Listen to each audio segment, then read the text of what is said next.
Hey everybody, and welcome back to the channel. In this video, we have a fun one. We are doing another rendition of the 2023 NFL mock draft. If you're new to that channel, hit the subscribe button so you don't miss out on any more content. Now, this was a really fun mock to kind of put together, and it was interesting to see how it panned out because you look at number one, and there's big decisions that need to be made already. And if you look at it from the sense of where do the Falcons need to go, because if they're picking at number one, there's probably good reason for it. Part of it being the quarterback position wasn't top tier play, and we know Marcus Mariota is not the long term answer there. But I think it's a very tough decision. When you are sitting at one, they drafted Desmond Ritter for a reason. Do they plan on playing him at some point in the season and just kind of seeing what they have? And how often are you going to be picking one? I mean, there's one team that knows how to pick number one in terms of how to consistently lose for it, and that's Jacksonville. But looking at this spot here, it's hard when you're in this position to not go with a guy like Bryce Young. You sit there and think about Will Anderson, but at the end of the day, I think if the Falcons are sitting at one, there's always a lot of pressure within an organization to select a quarterback when you are selecting one. Not saying it's guaranteed to be the case here, but I think Atlanta would ultimately go with a guy like Bryce Young and bank on some of that upside. Now, do I think that Atlanta very well could go in a different direction? Yes, for sure. So Falcon fans might not be happy with that pick, and some Falcon fans may love that. And at number two, now you have the Houston Texans, and the Houston Texans, I don't think are going to hesitate here. There's definitely, CJ Stroud is on the board, but, maybe they want to keep rolling with Davis Mills. I'm not exactly sure, what the organization is going to feel after, another losing season behind him. Now, once again, it is not necessarily his fault. There's a lack of weapons because they're currently in the middle of a big time rebuild where they do have a lot of assets moving forward. So operating under that idea, I'm going to select Will Anderson, a guy who had 31 tackles for loss last season.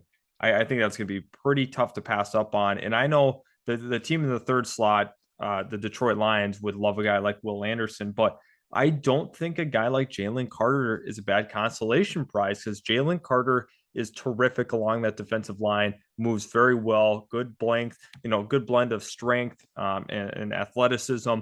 So overall, I think when you're looking at the Detroit Lions, their offense is all of a sudden really starting to click, which kind of made me kind of rethink my process here. You definitely could consider a quarterback here. However, I think when trying to build this Detroit Lions team, I mean, they can just keep going. They can keep going on what they're doing. And honestly, building that defensive front is not a bad idea. Aiden Hutchinson is looking like a stud. You add Jalen Carter into the mix, and this defense is looking a lot scarier.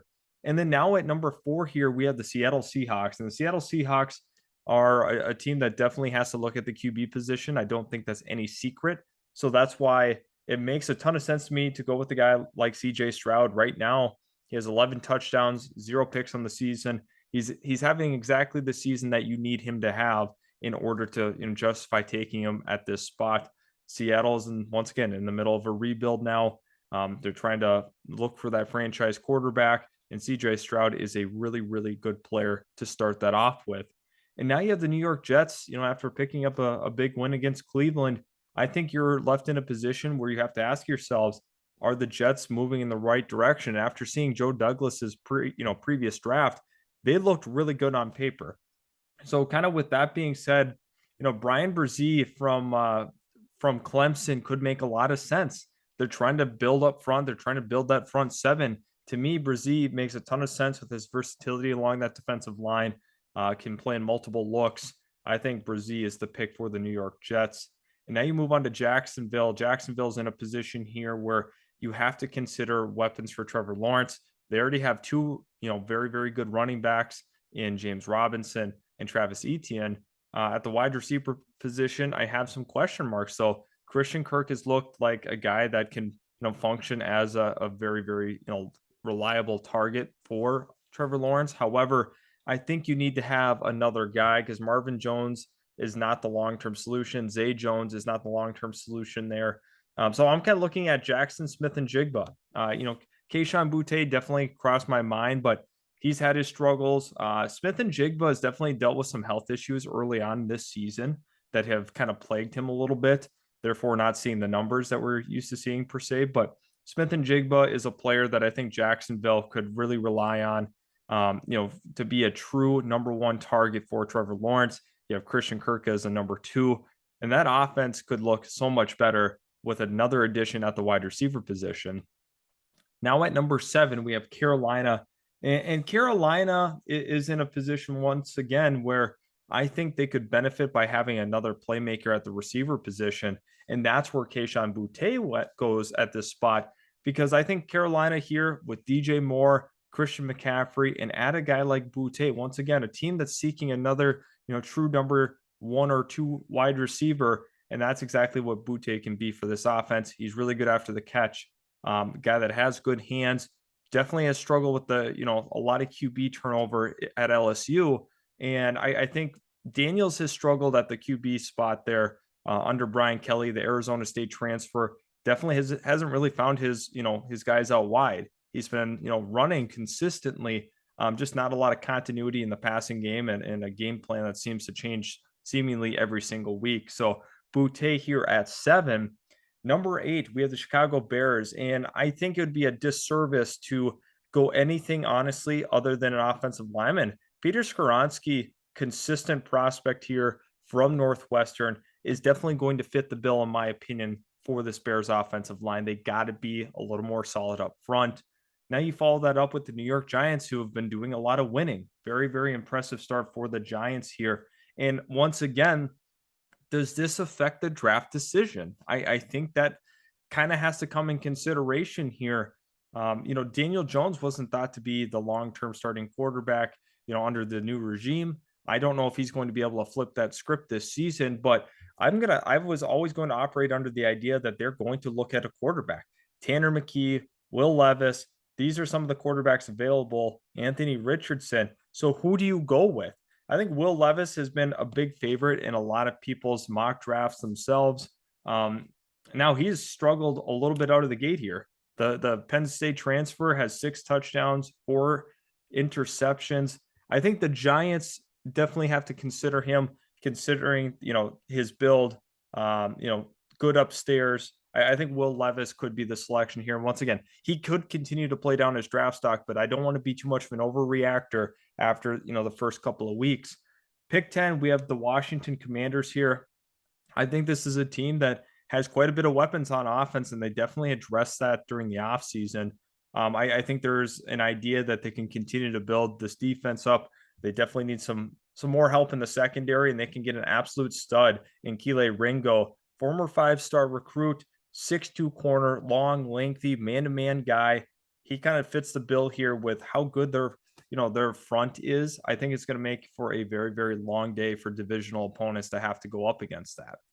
Now at 11, we have the Pittsburgh Steelers, and you look at Pittsburgh as a team that you have to consider here to be watched for an offensive lineman. I think their line is struggling mightily right now, and I think they could definitely benefit from a guy like Broderick Jones that can step in, be a true day one starter, and continue to be competitive in the Mike Tomlin era. Then you follow that up with the Minnesota Vikings selection. I think when you kind of look holistically at what they've been able to do, it has been impressive. I mean, when they selected Andrew Booth in the 2nd round, I thought that was a great selection, well warranted. Now I think they're going to continue that. They have Cam Dantzler, they have Patrick Peterson. I think they're going to continue the trend here. I think they're going to go another corner. I firmly believe that you can look at the Vikings as a team that could look at the cornerback position. Eli Ricks is one of my favorites. Big long arm corner, going to be a good man-to-man guy once he gets to the league. Antonio Johnson, though, has been blowing people away. I like Antonio Johnson for the Minnesota Vikings. Corner's been a huge, mock draft selector for quite some time, through the duration of our channel. And I think the same stays true here with pick 12. Pick 13, now we have the Philadelphia Eagles. I look at a guy like Myles Murphy and the incredible value you're getting here. Philadelphia is not going to think about this for very long if this is how it plays out. Myles Murphy, good, powerful edge rusher. I think he's going to make that Philadelphia defense and that front a lot tougher even than they already are. Philadelphia is building a really, really good roster, competitive roster. And I look at it there at 13 as a wise selection. 14, we have Vegas. And I think when you look at Vegas, Offensive line has been a big concern of mine, especially after this offseason. Huge concern. No worries, though. Paris Johnson Jr. is going to be the pick for them. I think it makes too much sense for them to kind of look at it holistically and say, we need a tackle. And honestly, he fits the bill. You're not reaching on one. This is a good player. He will translate to the next level. We're not going to have an Alex Leatherwood situation. We knew that was a reach during that time. And obviously, that did not work out. At number 15 here, we have the New England Patriots. The Patriots are in a position here where they're going to get one of their true typical prototype guys in the secondary, Eli Ricks. Eli Ricks is a super talented corner. He was an LSU transfer, now at Alabama. I think that traditionally speaking, we know that Nick Saban and Bill Belichick have a very good relationship. They trust each other's opinion. Eli Ricks, I feel, is going to be a New England Patriot. With that being said, now we have the Tennessee Titans, and this is a position where I feel that they're going to be looking at the tight end position. And Michael Mayer here is my pick, just considering that he's so athletic, a guy that's very good after the catch, good, solid hands. That could definitely transform this Tennessee offense, in my opinion. I love that pick for them. At number 17, we have the Houston Texans.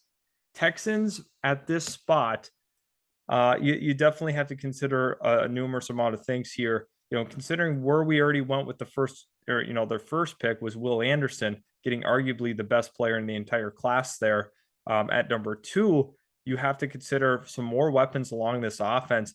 Quentin Johnston from TCU, explosive playmaker.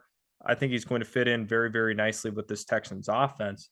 And then I'm going to follow that up here. At number 18, we have the Philadelphia Eagles, and the Eagles here definitely could be looking in that secondary. There's a couple of guys you can consider, but none other fit better. I thought about Brian Branch. I thought about a number of guys, but I think Garrett Williams just makes too much sense for me.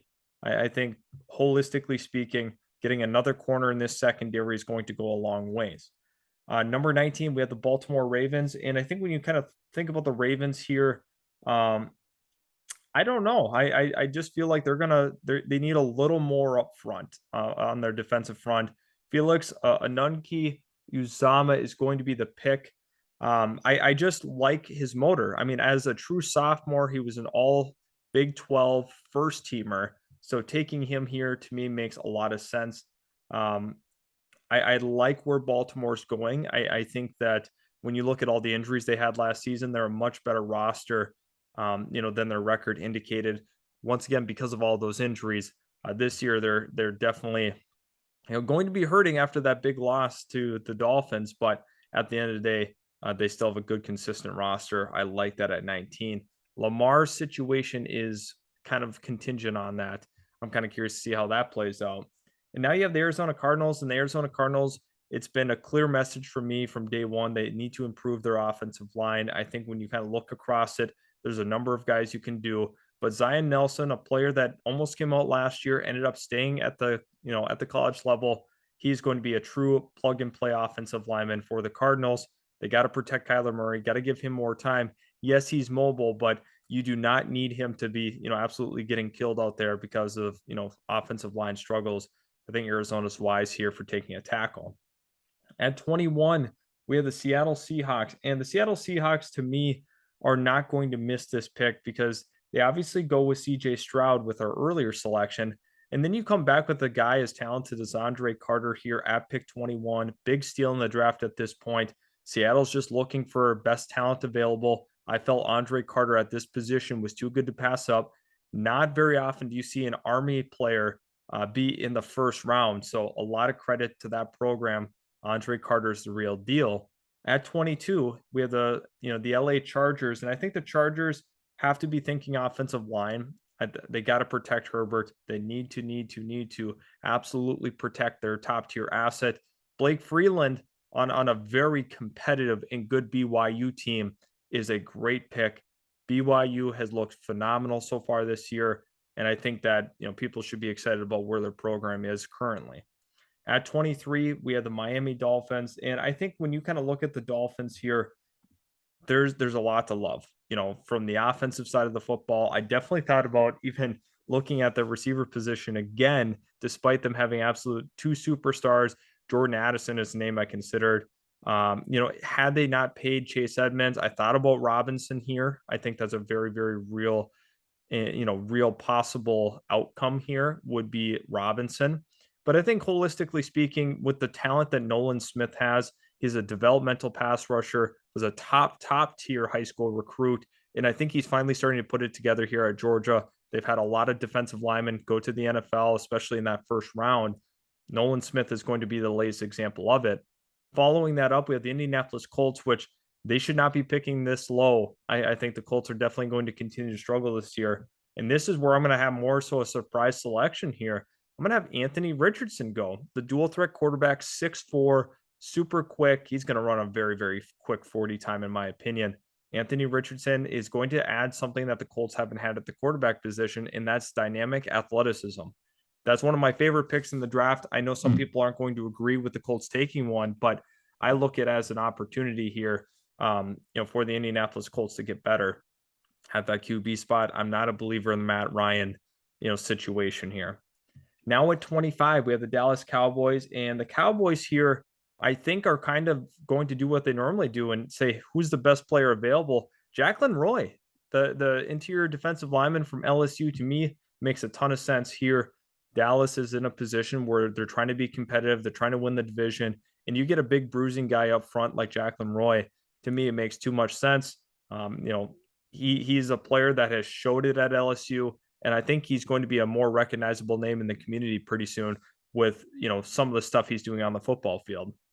At 26, you have the Cincinnati Bengals. And I think, once again, you have to look at the Cincinnati Bengals as a destination for an offensive lineman. Cooper Beebe here from Kansas State is going to be my pick. They got to get better on the interior. That's just a sheer fact across the entire offensive line. And I really overestimated what they did in the offseason. They have to go O-line. Beebe, not one of those big top tier names in terms of namesake, but to me, I like it a lot here at 26. Following that up at 27 is the Detroit Lions. The Detroit Lions are kind of in a position where I think they're going to be aggressive here along that defensive line or that defensive front, because BJ Ojulari from LSU is a big time playmaker. He's a guy that just has a knack for getting after the quarterback. He's instinctual in the run. Ojulari just flies around the football field. I think that kind of embodies what Dan Campbell stands for. 28, we have the Green Bay Packers. And the Green Bay Packers here, I don't think are going to slow down in the receiver position. Jordan Addison is still here. Arguably, one of the top receivers in the entire class. You look at what he does on film. So exciting, so explosive. Green Bay would be wise to take a receiver at that spot. I don't think they're content with their wide receiver room as it currently stands. 29, we have the Kansas City Chiefs, and the Kansas City Chiefs here, I think, are going to be considering offensive line pretty heavily at this point. More specifically, a tackle. Anton Harrison from Oklahoma fits the bill. He's a battle-tested tackle and a guy that's going to be step in day one and make a big impact for a team that's trying to win a championship. At number 30, we have the Tampa Bay Buccaneers.